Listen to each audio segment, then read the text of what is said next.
Welcome back to News This Week in Nursing Homes. I'm Nurse Bug. Mergers and acquisitions in the nursing home sector remain strong heading into 2026. Greystone closed roughly $600 million in loans in 2025, with more than half tied to bridge-to-HUD financing. Alongside regional banks, those bridge-to-HUD funds have become the primary lending sources for skilled nursing transactions. Investors, however, are showing a clear flight to quality. Lenders are favoring well-run facilities with stable occupancy and strong cash flow.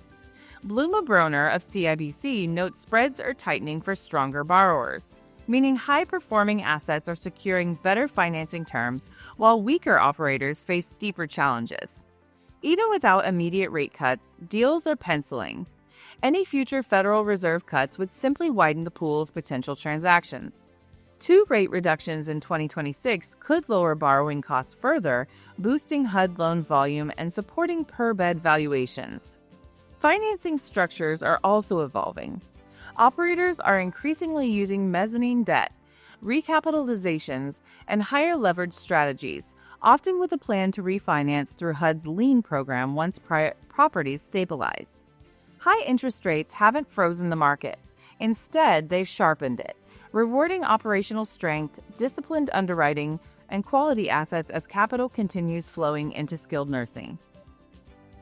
The Medicare Hospital Insurance Trust Fund, the program that pays for Part A benefits, including hospital stays, skilled nursing facility care, home health, and hospice, could be insolvent by 2040, according to a new Congressional Budget Office projection.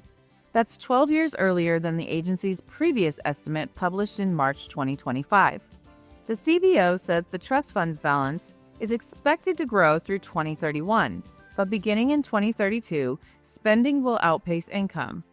The primary driver? Higher than expected spending per enrollee.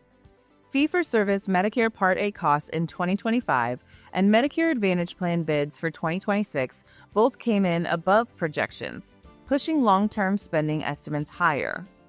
On the revenue side, several changes are weighing on the fund. The CBO points to lower projected payroll tax revenue, reduced Social Security tax contributions following recent tax law changes signed in July, and smaller anticipated interest income due to declining trust fund balances. The agency cautioned projections remain highly sensitive to even small changes in spending and revenue assumptions, making long-term estimates uncertain. Still, the updated forecast sharpens the timeline for policymakers and raises fresh questions about future sustainability of Medicare's hospital and post-acute care funding. CMS is giving states more time to implement new Medicaid grievance systems tied to home and community-based services. Under the Medicaid Access Rule, states were originally required to have fee-for-service grievance systems in place by 7/9/26. CMS now says it'll delay enforcement until 12/31/27, allowing states additional time to build out the required complaint processes. States may still move forward sooner, but they won't face enforcement action if they miss the original deadline.